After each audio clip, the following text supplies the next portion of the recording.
So this is Finley. Finley is 21 weeks old. He's a golden doodle. And this is him on his regular collar, leash and collar, just a regular flat collar. He kind of goes wherever he wants, and he's pretty strong. At the end of this, you know, on a flat buckle collar, he's got a lot more leverage than he would on a prong collar. So we are gonna, he's already, I don't know how much he weighs at this point, but he's gonna be upwards of, you know, 80 to 100 pounds. So if you can imagine this kind of leading you along, at that point would be dragging you around easily. That would be not fun. And a lot of times owners that have that issue with their dogs end up just not walking their dogs very much. They just kind of take them out in the yard and stuff. So it makes their world become very small. So when you can teach your dog to walk properly in a heel position, a following position, it's much more enjoyable to walk them. So so that's what we're gonna do.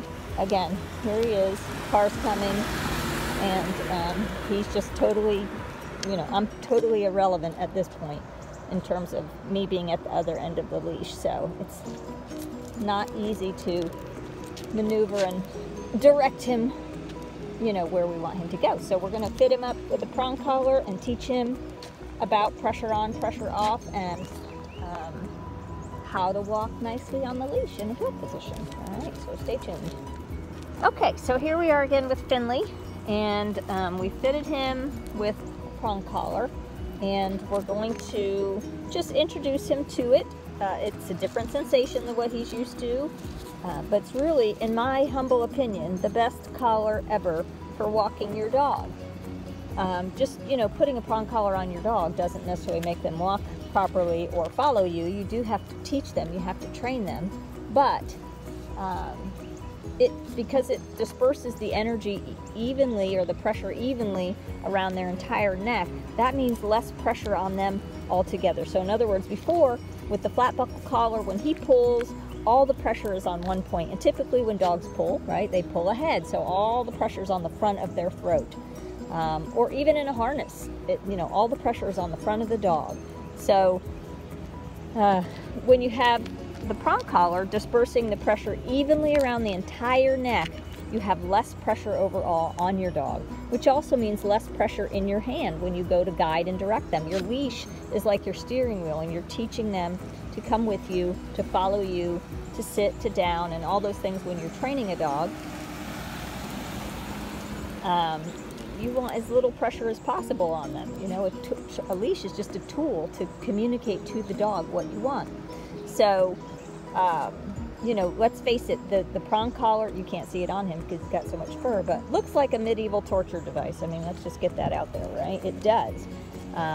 But again, the way that it's designed, we only use Herm Springers. They're the best ones. They're made beautifully.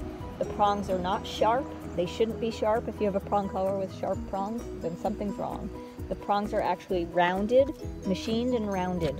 So that being said, this feels totally different from what he's used to, and so oftentimes it also, the dog recognizes immediately that you now have more control where they're used to having more control. So oftentimes you get behaviors like you know, biting the leash, jumping, rolling on the ground, maybe even some vocalization, some you know, little temper tantrum throwing. It is not because the dog is being hurt, it's because they do not want to do what you want them to do. And because it's different, it's totally different. So people often experience that when they put just a flat buckle collar or a harness on their dog for the very first time. The collar or the harness isn't hurting the dog, it's just different, and the dog doesn't know what's happening. So anyway, so I'm just going to do the same thing I was doing with the regular leash, but when he pulls, I'm just going to do a slight little tug and go in the opposite direction. When he moves ahead, and go in the opposite direction, okay? Tiny bit of pressure is all I need. A little tug and release, and then go the other way. And I'm just starting to teach him to follow me, not to pass me, right? I want to teach him, good, to stay in a following mode and also recognize that there is someone else at the end of the leash. This is not all about him. Good boy. When he looks up at me and recognizes me, I'm going to, you know, reward him verbally. Good. So all of a sudden now before when I would turn and go the other way, he wasn't even looking at me. He was just like, whatever.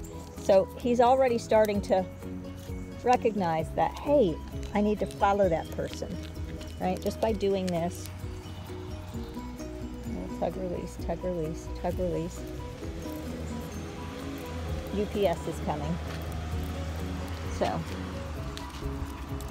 good.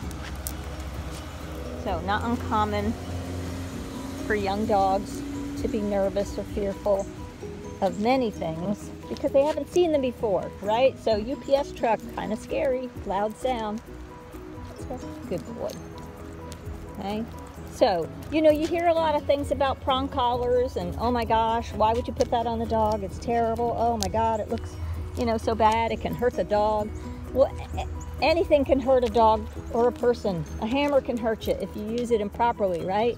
But when you know what to do, how to do it, how to fit it properly, it's meant to be worn snug and up high, not hanging loose like a necklace around your dog's neck. And you know the proper technique to introduce that to them and to work with them with it. Oh my gosh, best collar ever. So I'm going to keep working with him. And again, right now I'm giving him a lot of leash. I'm just, every time he goes to pass me, I just step back, let him get out there, a little tug release. You can see it's tiny, tiny little tug. It's a form of communication. Come with me, right? So if I weren't videoing this, I wouldn't be saying a thing other than good. That, saying good when he turns with me. Good boy, good boy. And all of a sudden you start becoming more relevant. The person holding the leash, right?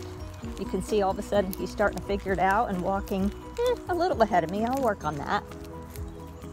Right. But I want him to learn to follow.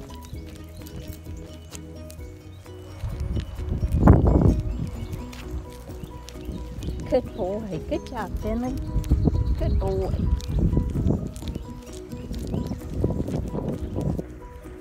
Good. Good.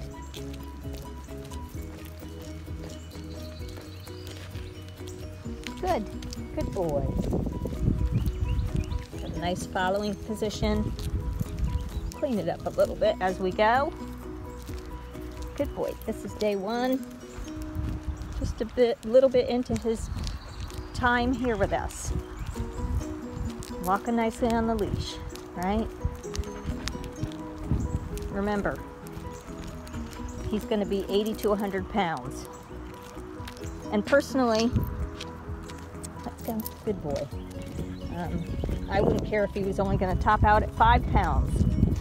I want my dog to walk nicely on a leash. Let's go. So we're getting a little bit of shenanigans here, a little bit of trying to bite the leash. We'll correct that as we go. I like to pick my battles in the beginning, just kind of getting him to walk nicely. There we go. Good boy. Good boy. And rewarding him both verbally when he's getting it right. Good boy, Finley. Good job, buddy. So I'm slowing down a bit. I'm going to vary my speed. I don't only want to walk fast. I want to teach the dog to go whatever pace I'm going. So if I only walk fast, then my dog learns, oh, we only walk fast, right? Let's go. Good. So you can slow it down to make sure the dog is really paying attention to you. Speed it up. Oh, we got somebody coming up here with the dog. So, hey. Hi.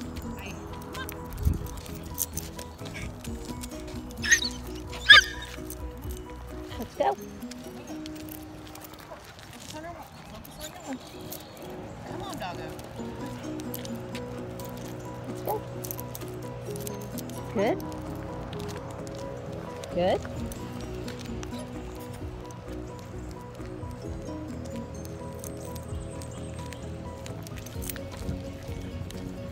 Good. Good boy.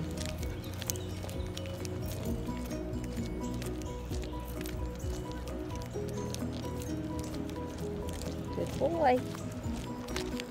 So normally I'm not one-handed on the leash at this point. I'm normally two hands working the dog, but I wanted to videotape that. Dog walking by.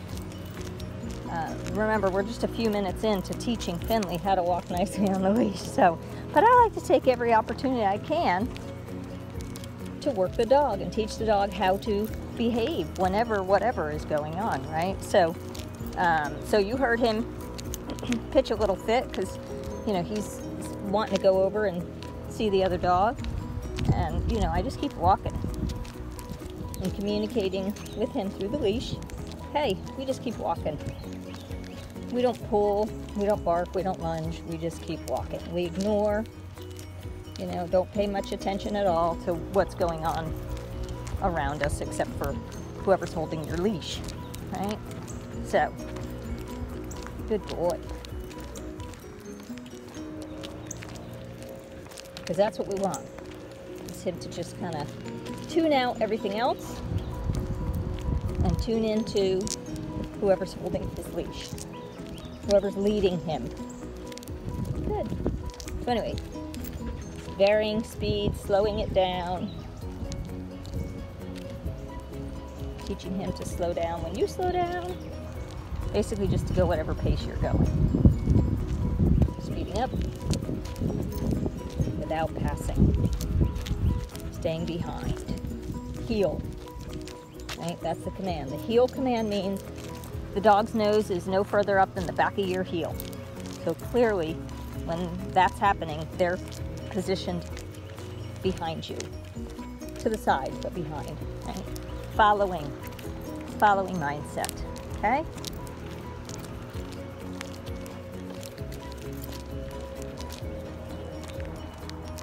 At this point, I'm just using little tugs on the leash to communicate to him, to help him stay in the position, the spot.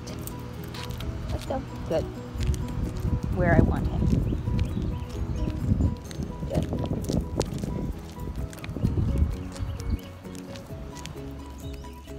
So I'm going to keep working with him. If you have questions about this, you know, you can always post in the comment section or email me at info@gooddogcoaching.com. Stay tuned for Finley's progress. Take care. Bye. Let's go. Good. Good. Good boy. Good boy. Good boy. Good job, buddy.